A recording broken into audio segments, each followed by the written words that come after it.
Good evening, everybody. I wanted to do my final presentation on this photograph taken by Sam Beasley. For some reason, this photograph really appeals to me.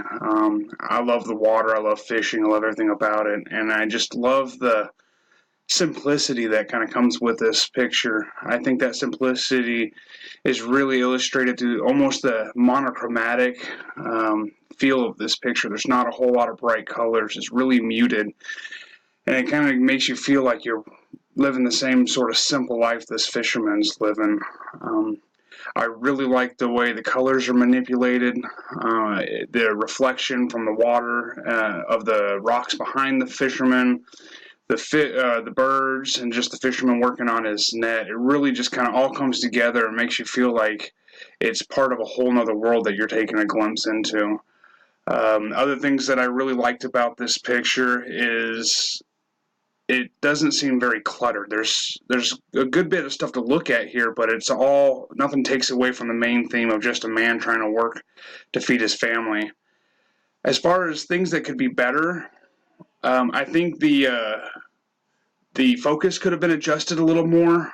Maybe it would have looked a lot neater if the background would have been blurred out a little bit more, so it really drew your eye to the fisherman with the bird just above him. The rule of threes looks like it could have been done a little bit better.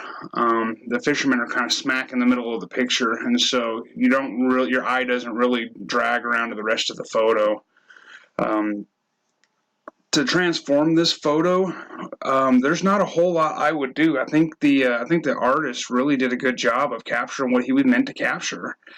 I think this would be a good photo in black and white or in a sepia tone.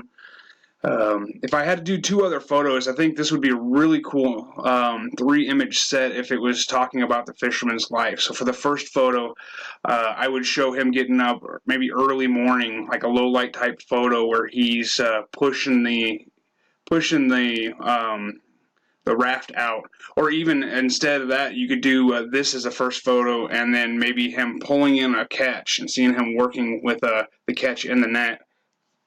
And then for my last photo, I would show him sitting around in his hut or his house or whatever he is with his kids to kind of really just bring back that whole rural village feel that I kind of get from just looking at this photo. I really, really liked this photo. It was kind of hard for me to come up with stuff to change and make different because I feel like Sam Beasley did a lot better with this photo than I could have. But in summary, maybe work on the focus, and then this would be really good in a 3-photo set. Thank you. Bye.